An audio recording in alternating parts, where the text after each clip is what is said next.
Good morning, everyone. Cybersecurity and the dream of a digital world. That's not what I'm going to be talking about, because I think the issue in cybersecurity is not so much to dwell on the dream, but rather than to prevent the nightmare.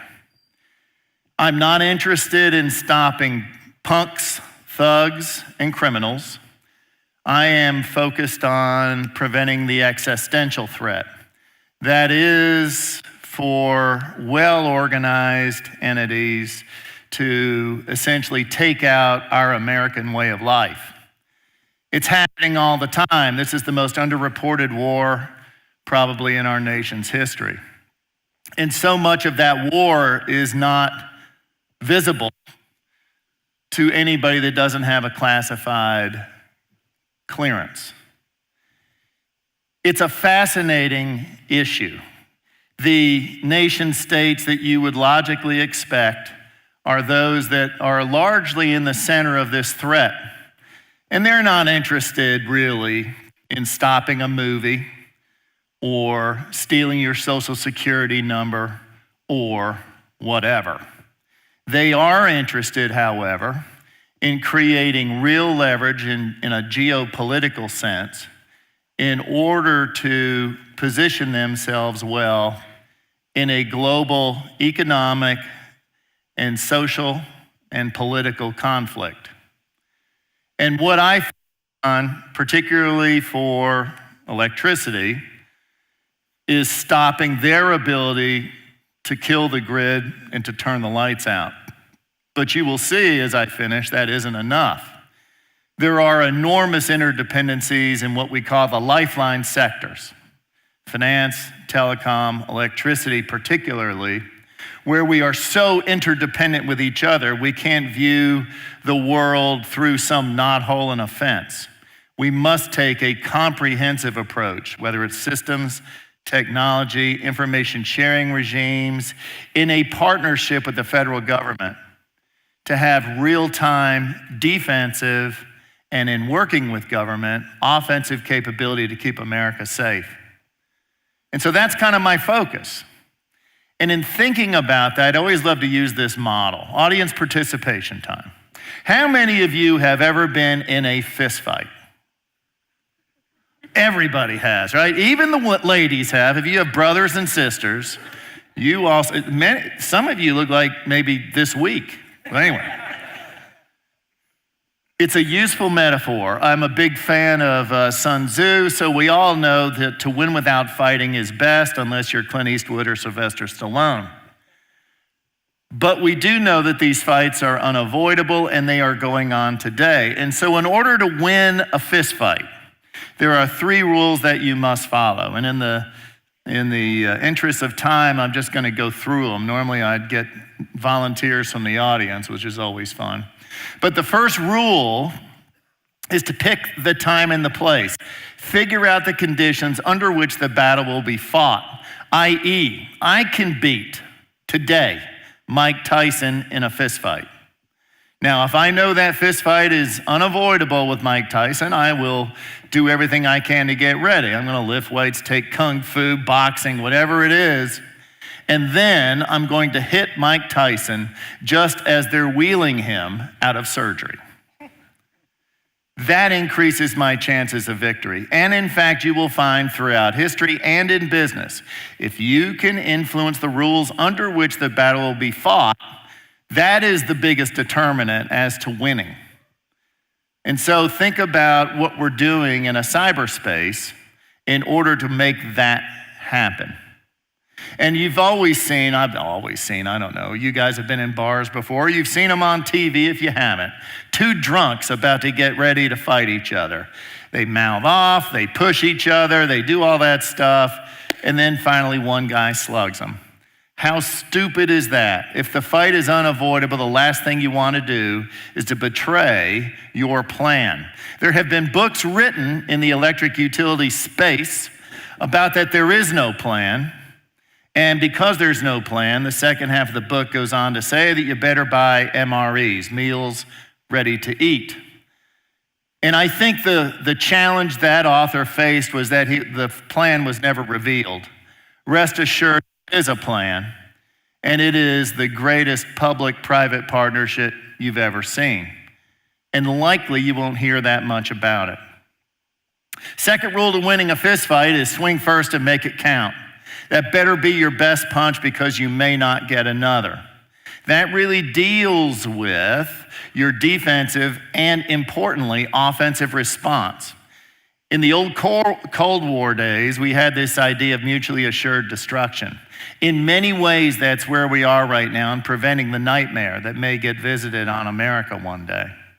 And so it's important to think about what that is. Third rule. So you picked the time and the place, you swung first, you made it count, you dropped the guy like a bad habit. The third rule is kick him while he's down. In business school, that is called build a sustainable competitive advantage. And so what do you do to stay on top and not let that advantage erode over time? And so it's fascinating. When we think in the cyber realm of how you create an advantage and try and sustain it, it is enormously challenging. Skate to where the puck will be and do something with it once you get there is an enormous challenge. And I can tell you the resources of the three-letter agencies in the federal government, in cooperation with national labs, in cooperation with private industry, are all working very hard on that very tough issue. Now I'm gonna start with the electric utility industry. I'm gonna broaden it out a little bit to finance and telecom, and we'll see where this goes. So what is the electric utility industry doing? We essentially have a CEO-led organization under the aegis of the Homeland Security group in government. And we work to develop a strategic plan, that is, figure out where this puck may be going. And then we work on partnerships with the federal government. We do research and development. And we leverage each other's fixed capabilities. We know that, in fact, there is no such thing as independent action in the cyber realm. And so we have groups that work across these lifeline sectors and even beyond to assure that we have a concerted approach to this very tough problem. And what's distinctive in this case is that this is a CEO-led organization.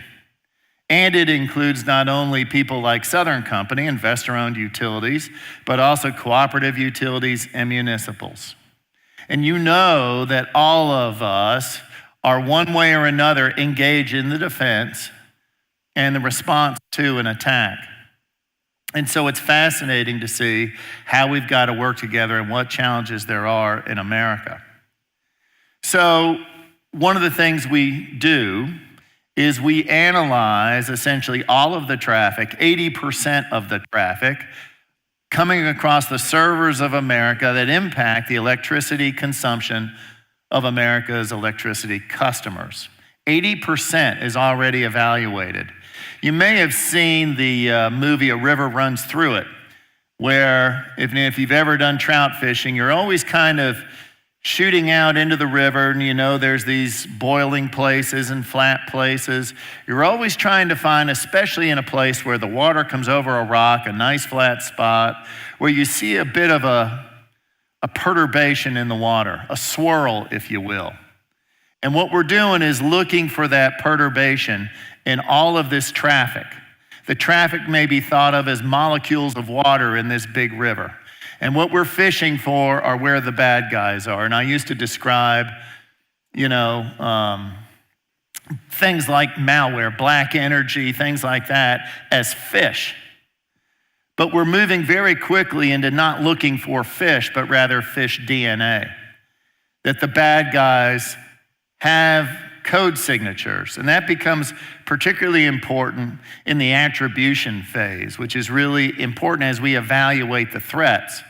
If you think about the normal bad actors that people reference in media, Russia, China, North Korea, Iran, for example, there is an emerging threat, as with the James Bond movies, of the emergence of Spectre. That is, people that may work for a nation state, leaving their job during the day and collaborating in the dark web. Largely, these people are collaborating for criminal purposes in order to get money. But I can tell you the threat and the capability, while we were able to identify code signatures of these folks, it is now spreading and metastasizing. And it provides a very challenging environment in order for us to prevent and respond to. That's a big deal. Imagine this analysis of data coming across the industry as water going into a bathtub. In the electric utility industry, which now has the capability to analyze 80% of our customer data coming across servers. Now imagine there's another faucet going into that tub. And perhaps that's the finance industry. And let's do another one, and this is perhaps the telecom industry.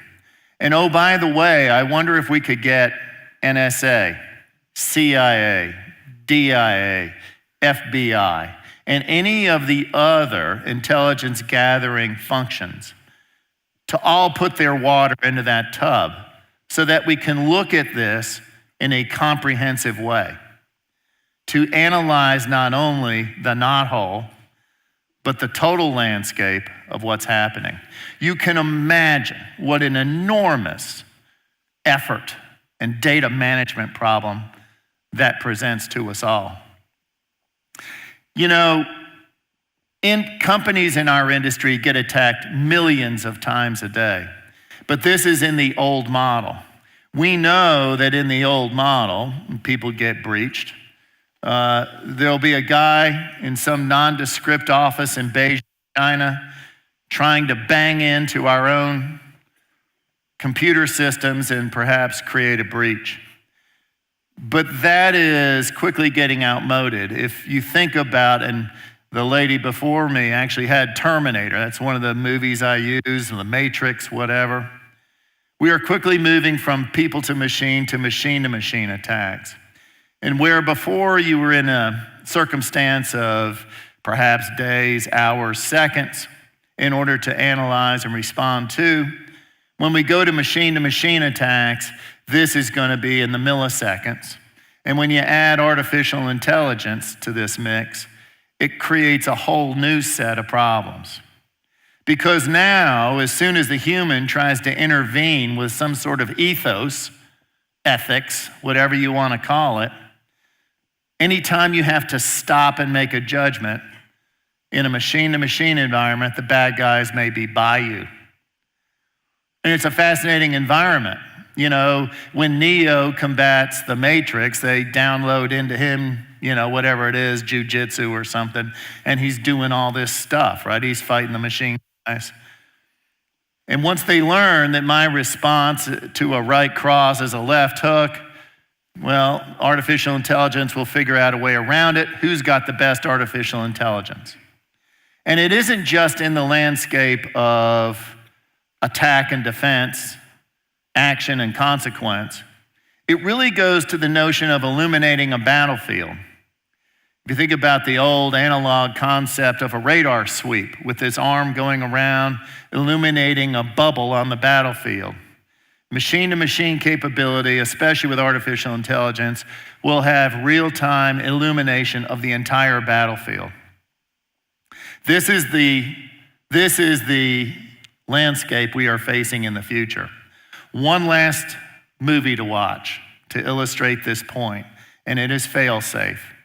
It is the story of a computer system, this is in the early 60s, where we're looking at the landscape of threats primarily from Russia. There's ironically a power outage. The computer thinks that Russians have launched against us. It launches in response a series of bombers to take out Moscow and other strategic targets. The bombers fly past the fail-safe point only to discover that it was a false positive. And the rest of the movie is, what do we do about that? Ladies and gentlemen, I can tell you we're working together better than ever before. We're working with the federal government better than ever before. But the challenges we face moving from today to tomorrow are something that is daunting, complex, and risky. But I'm here to tell you that we're on it. And the United States government, in conjunction with private industry that owns 87% of the infrastructure, I think is well suited to the battle. Thanks very much.